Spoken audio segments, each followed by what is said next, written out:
ശരിക്കും നിങ്ങളൊരു സാഹസികനാണോ? നിങ്ങൾ എന്നോട് ഇങ്ങനെ ചോദിക്കുകയാണെങ്കിൽ ഞാൻ ഈ വ്ലോഗിലൂടെ നിങ്ങൾക്ക് മറുപടി നൽകാം. ജോലി ഒന്നുമില്ലാതെ സ്വസ്ഥമായിരിക്കുമ്പോൾ വൈകുന്നേരം 6 മണിയായാൽ ഇതുപോലെ എന്തെങ്കിലും പുസ്തകം എടുത്ത് വായിക്കുന്നത് ചെറിയൊരു പതിവാണ് കേട്ടോ. ഇന്ന് വായിച്ചത് അറബി പൊന്നാണ്. പുസ്തക വായന കഴിഞ്ഞ് തിരികെ ലൈബ്രറിയിലേക്ക് വെക്കുവാനുള്ള സമയമായി. നിങ്ങൾക്കും ബുക്സ് കളക്ഷൻസ് കാണിച്ചു തരാം. വരൂ, ചെറിയൊരു വ്ലോഗാകാം. ഞാൻ ഏറ്റവും വിലമതിക്കുന്ന ഒരു സ്ഥലമാണ് ഈ ഒരു അലമാര. ധാരാളം ആധുനിക പുസ്തകങ്ങളും ഇംഗ്ലീഷ് പുസ്തകങ്ങളും മോഡേൺ പുസ്തകങ്ങളും അടങ്ങിയ ഒരു ഗ്രന്ഥശാല. സത്യത്തിൽ ഇവിടെ വരുമ്പോൾ ഒരുപാട് ഓർമ്മകളാണ്. MD വാസുദേവൻ നായരുടെയും MV മുഹമ്മദിൻ്റെയും അറബി പൊന്നിൽ പറയുന്നത് പോലെ. ഇവർ മാത്രമല്ല, ധാരാളം സുഹൃത്തുക്കൾ വേറെയും എനിക്കിവിടെയുണ്ട്. തകഴിയും ഉള്ളൂരും ചെറുശ്ശേരിയും വള്ളത്തോളും അങ്ങനെ കഥകളുടെ സുൽത്താനായ വൈക്കം മുഹമ്മദ് ബഷീറും പെരുമ്പടം ശ്രീധരനും തീക്കോടികനും മലയാറ്റൂർ രാമകൃഷ്ണനും മുതൽ MN കാരശ്ശേരിയും VKNും സഞ്ചാര സാഹിത്യകാരനായ SK പൊറ്റക്കാടും MK സാനുമാഷും നമ്മുടെ ലളിതാംബിക അന്തർജനവും മുതൽ BT ഭട്ടതിരിപ്പാടിൻ്റെയും കാളിദാസൻ്റെയും കൃതികളും കമലാദാസ് എന്ന പേരിൽ അറിയപ്പെടുന്ന മാധവിക്കുട്ടിയും അമ്മയായ ബാലാമണി നാലാപ്പാട്ടും ധാരാളം പുസ്തകങ്ങൾ എഴുതിയിട്ടുണ്ട്. അതും ഇവിടെ തന്നെ ഉണ്ട്. ജോൺ ബ്രെയ്ലിയുടെ ഗാന്ധി മുതൽ ഗാന്ധിജി എഴുതിയ എൻ്റെ സത്യാന്വേഷണ പരീക്ഷണങ്ങളും ലക്ഷ്മി നായരുടെ പാചകക്കുറിപ്പും ഞാൻ ഇടയ്ക്കിടെ വായിക്കാറുണ്ട്. സാഹിത്യ അക്കാദമി അവാർഡ് ലഭിച്ച യന്ത്രം എന്ന മലയാറ്റൂർ രാമകൃഷ്ണൻ്റെ കൃതി മുതൽ മലയാറ്റൂർ രാമകൃഷ്ണൻ തർജ്ജിമ ചെയ്ത ഷെർലക് ഹോംസ് എന്ന കൃതി വരെ എൻ്റെ കയ്യിൽ ഭദ്രമാണ്.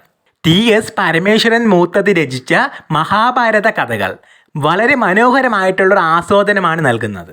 TS പരമേശ്വരൻ മൂത്തത് നല്ലൊരു കഥാകാരനുമാണ്. നിങ്ങൾക്ക് ഞാനൊരു ഫോട്ടോ കാണിച്ചു തന്നാലോ? ഈ താഴെ കാണുന്ന ഫോട്ടോയിലുള്ളത് ആരെന്നറിയാലോ? വേറെയും ധാരാളം കഥകളും നോവലുകളും ഉണ്ട്. നമുക്കൊന്ന് പരതി നോക്കാം. ഫോൺ ഈ ഭാഗത്ത് എവിടെയെങ്കിലുമൊക്കെ വെച്ചിട്ട് നോക്കാം. ആകെ 2 കൈയിലേ ദൈവം തന്നിട്ടുള്ളൂ. ഞാൻ ഇത്രയും നേരം എനിക്കിഷ്ടപ്പെട്ട ധാരാളം എഴുത്തുകാരെക്കുറിച്ച് പറഞ്ഞില്ലേ? നിങ്ങൾക്ക് ഏതൊക്കെ എഴുത്തുകാരെയാണ് ഇഷ്ടം? ഇംഗ്ലീഷോ മലയാളമോ ആംഗലേയമോ ഏതോ ആയിക്കൊള്ളട്ടെ, കമൻറ്റ് ചെയ്യാൻ മറക്കരുത് കേട്ടോ. ലൈക്കും ഷെയറും സബ്സ്ക്രൈബും ഒന്നും ഇല്ലെങ്കിലും കുഴപ്പമില്ല, ഒരു കമൻറ്റെങ്കിലും ഇടണം കേട്ടോ. നിങ്ങൾക്ക് ഇഷ്ടപ്പെട്ട എഴുത്തുകാരൻ ആരാണ് അല്ലെങ്കിൽ എഴുത്തുകാരി ആരാണ്, അതൊന്ന് കമൻറ്റ് ചെയ്തേക്കണം കേട്ടോ. അത് എനിക്കും വലിയ സന്തോഷമുള്ള കാര്യമാണ് ഇതൊക്കെ ചോദിച്ചറിയുന്നത്. പിന്നീട് പത്മരാജൻ്റെ ധാരാളം നോവലുകൾ എനിക്കിഷ്ടമാണ്. നോവലുകളും ചെറുകഥകളും. BR പ്രസാദ് സിനിമയിലെ ഈ സിനിമാ പാട്ട് എഴുത്തുകാരനാണ്. ഗിരീഷ് പുത്തഞ്ചേരി. ഈ BR പ്രസാദിൻ്റെ ധാരാളം നോവലുകളുണ്ട്, എനിക്ക് വളരെ ഇഷ്ടമാണ്. അതിലെടുത്ത് പറയേണ്ട ഒരു നോവലാണ് ചന്ദ്രോത്സവം. പിന്നീട് കോമിക് കഥകളും പഞ്ചതന്ത്ര കഥകളും ഇഷ്ടമില്ലാത്തവരായി ആരും തന്നെയില്ല.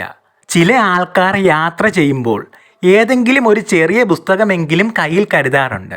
പ്രത്യേകിച്ച് ട്രെയിൻ യാത്രക്കിടയിൽ മനോഹരമായ വ്യൂവിലൂടെ ഏതെങ്കിലും ചെറിയൊരു പുസ്തകം കയ്യിൽ വെച്ച് ആ സൂര്യപ്രകാശത്തിൽ ഏകദേശം വൈകുന്നേരമാകുമ്പോൾ ഒരു ചായയുമൊക്കെ ആയിട്ട് ആ പുസ്തകം വായിച്ചിരിക്കാൻ വളരെ മനോഹരമായ ഒരു സ്വപ്നം കാണുന്നത് പോലുള്ള തൃപ്തിയാണ് കിട്ടുന്നത്.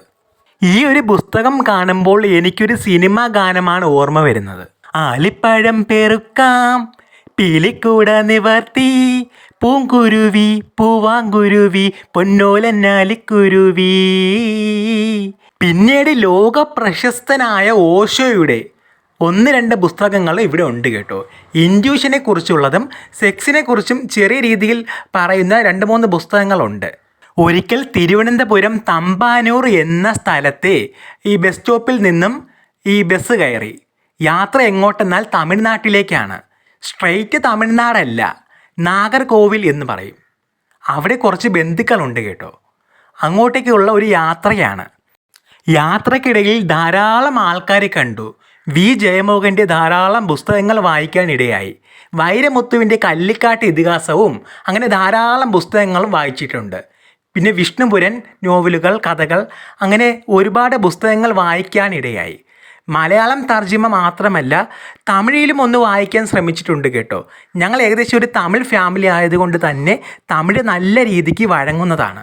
സംസാരിക്കാനും പറയാനും ഒക്കെ അറിയാവുന്നതാണ്. അങ്ങനെ ധാരാളം പുസ്തകങ്ങളുണ്ട്. ഈ തമിഴ്നാടിൻ്റെ ഒരു പ്രത്യേകത എന്ന് പറയുമ്പോൾ അവിടുത്തെ ക്ലൈമറ്റും കേരളത്തിലെ ക്ലൈമറ്റും തമ്മിൽ ധാരാളം വ്യത്യാസമുണ്ട്. പക്ഷേ ഇത് കേരള തമിഴ്നാട് അതിർത്തിയുടെ ഒരു ഭാഗമാണ് ഈ കന്യാകുമാരി, നാഗർകോവിൽ എന്നൊക്കെ പറയുന്നത്. ഈ എഴുത്തുകാരൻ വി ജയമോഹൻ്റെ സ്ഥലവും കന്യാകുമാരി ഭാഗത്താണ്. അദ്ദേഹത്തിൻ്റെ ഒഴിമുറി എന്ന കഥ, അതൊരു സിനിമയായിട്ടുണ്ട്. മധുപാൽ, ഡയറക്ടർ മധുപാൽ സാർ, പുള്ളിക്കാരനാണ് സംവിധാനം ചെയ്തത്. എനിക്ക് വളരെ ഇഷ്ടമുള്ളൊരു സിനിമയാണ്. അത് ഷൂട്ട് ചെയ്തതും ഈ ഒരു ഭാഗത്ത് വെച്ചാണ്. നായർ ഫാമിലീസിൻ്റെ കഥ പറയുന്ന സിനിമയാണ്. വളരെ മനോഹരമായ സിനിമയാണ്. അതിൽ എടുത്തു പറയേണ്ടത് ലാലിൻ്റെ അഭിനയമാണ്. പിന്നീട് ആസിഫ് അലി, പ്രത്യേകിച്ച് ലാലിൻ്റെയും മല്ലികയുടെയും അഭിനയം. അങ്ങനെ ഈ മല്ലികയും ലാലും മത്സരിച്ച് അഭിനയിച്ചു എന്ന് പറയാം. ശ്വേതാ മേനോൻ, അങ്ങനെ ഒരു മനോഹരമായ ചിത്രമാണ്. ഇതെല്ലാം ഈ ഒരു ഭാഗത്ത് വെച്ചാണ് ഷൂട്ട് ചെയ്തത്. ഞാൻ പറഞ്ഞു വന്നത്, നാഗർകോവിലിൽ നിന്ന് തിരികെ വരുന്ന വഴിക്ക് ധാരാളം പുസ്തകങ്ങൾ കൊണ്ടുവന്നിട്ടുണ്ട്. അവിടെ ചെന്നപ്പോൾ ഒരു പഴയ ഒരു ഇടുങ്ങിയ കട, പഞ്ഞിമുട്ടായും മറ്റുമുണ്ടായിരുന്നു. ഈ കപ്പലിൻ്റെ മുട്ടായും മിച്ചർ മിഠായും ഒക്കെ എനിക്ക് ഇഷ്ടമുള്ള ഒന്നാണ്. അവിടെ ചെന്നു, മുത്തശ്ശന്മാരെ അവിടെ താത്ത എന്നാണ് വിളിക്കുന്നത്. താത്തയുടെ കടയിലേക്ക് ചെന്നു. താത്ത മുട്ടായി എന്ന് പറഞ്ഞു. മുട്ടായി എടുത്ത് തന്നു. അത് ഈ കപ്പലിൻ്റെ മുട്ടായി കടിക്കുമ്പോൾ ഒരു ശബ്ദമുണ്ടാകും. എന്നിട്ട് ഈ ഗോലി സോഡ കൂടി കുടിക്കുമ്പോൾ നല്ല രുചിയാണ്. ഇപ്പോൾ നമ്മുടെ മുമ്പിലൂടെ കടന്നുപോയ പുസ്തകമാണ് ആടുജീവിതം, ബെന്യാമീൻ്റെ ആടുജീവിതം. ഈ ഒരു നോവലാണ് ചലച്ചിത്ര സംവിധായകനായ ബ്ലെസ്സി സാർ അദ്ദേഹത്തിൻ്റെ ആടുജീവിതം ദി ഗോഡ് ലൈഫ് എന്ന പേരിൽ ചലച്ചിത്രമാക്കിയതും പൃഥ്വിരാജ് സുകുമാരൻ നല്ല രീതിയിൽ തന്നെ അഭിനയം കാഴ്ചവെച്ചതും. ഒരു നാഷണൽ അവാർഡൊക്കെ ഞങ്ങൾ പ്രതീക്ഷിച്ചതാണ്. പക്ഷേ നാച്ചുറൽ അവാർഡ് എന്ന് പറഞ്ഞ് കൊടുത്തത് കേരള സ്റ്റോറിക്കൊക്കെ ആണല്ലോ. അത് ഞങ്ങളിവിടെ പറയുന്നില്ല, അതവിടെ ഇരുന്നോട്ടെ.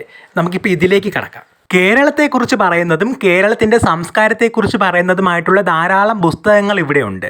ഈ കേരള സ്റ്റോറി സംവിധാനം ചെയ്ത ആൾക്ക് വേണമെങ്കിൽ ഇതൊക്കെ ഒന്ന് വായിച്ച് നോക്കാമായിരുന്നു. കേരളത്തിൽ വാഴയിലാണ് ആഹാരം കഴിക്കുന്നത്, മുല്ലപ്പൂ വെച്ചാലേ പറ്റത്തുള്ളൂ, ഈ 3 നേരം വാഴയില കഴിച്ചാലേ ചോറിറങ്ങൂ എന്നൊക്കെ ഉള്ളൊരു രീതിയാണ്. ചിരിക്കണമെങ്കിൽ ആ സിനിമയായിട്ട് കണ്ടാൽ മതി. ഞാൻ ആരെയും കുറ്റം പറയല്ല, ആവിഷ്കാര സ്വാതന്ത്ര്യം എല്ലാവർക്കുമുണ്ട്. പക്ഷേ ഇത് കുറച്ച് കടത്തുപോയി. ഇതിപ്പോൾ ഗവൺമെൻറ് അവരെ കൂടെയാണല്ലോ. എന്തോ ആയിക്കൊള്ളട്ടെ. അപ്പോൾ ഈ പുസ്തകങ്ങളുടെ കാര്യം, അതാണ്ട് PSCക്ക് പഠിക്കുന്ന പുസ്തകങ്ങൾ ഇവിടെയുണ്ട്. പണ്ട് PSCയും UPSCയും ഒക്കെ എഴുതിയ ഒരു എക്സ്പീരിയൻസ് വെച്ചിട്ടുള്ള പുസ്തകങ്ങൾ ഇവിടെ തന്നെയുണ്ട്. വെറുതെ എടുത്ത് നോക്കാനൊന്നുമില്ല, ധാരാളം വിഷയങ്ങൾ അടങ്ങിയതാണല്ലോ. അപ്പോൾ ഒരു ഗ്രന്ഥം എന്ന് വേണമെങ്കിലും പറയാം, കലാപരമായിട്ടുള്ള ഗ്രന്ഥമല്ല എന്ന് മാത്രം. നമ്മൾ കോളേജിൽ പഠിക്കുന്ന കാലത്ത് ബുക്കിലും പുസ്തകത്തിലുമൊക്കെയായി ചിലതൊക്കെ കുത്തിക്കുറിക്കാറില്ലേ? കവിതകളും കഥകളും ഒക്കെ ആയിട്ട്. വർഷങ്ങൾ കഴിഞ്ഞ് ആ പുസ്തകം ഒന്ന് എടുത്ത് മണത്ത് നോക്കുമ്പോൾ ഒരു പ്രത്യേക മണമായിരിക്കും. പുസ്തകത്തിൻ്റെ താളുകൾ മറിച്ച് നോക്കുമ്പോൾ നമ്മൾ കുത്തിക്കുറിച്ച കഥകളും കവിതകളും ഒക്കെ ഉണ്ടാകും. അത് വായിക്കുമ്പോൾ ഓർമ്മ മാത്രമല്ല, സൗഹൃദത്തിൻ്റെയും നമ്മുടെ അന്നത്തെ ആ ഒരു നമ്മുടെ ആ ചിന്തയുടെയും വൈരുദ്ധ്യങ്ങളും ചെറിയ ചെറിയ സ്നേഹത്തിൻ്റെ ഒരു പെരുമഴയും അവിടെ ഉണ്ടാകും. അതും ഓർമ്മ തന്നെയല്ലേ? അത്തരത്തിലുള്ള ധാരാളം പുസ്തകങ്ങൾ ഇതിൽ തന്നെയുണ്ട്.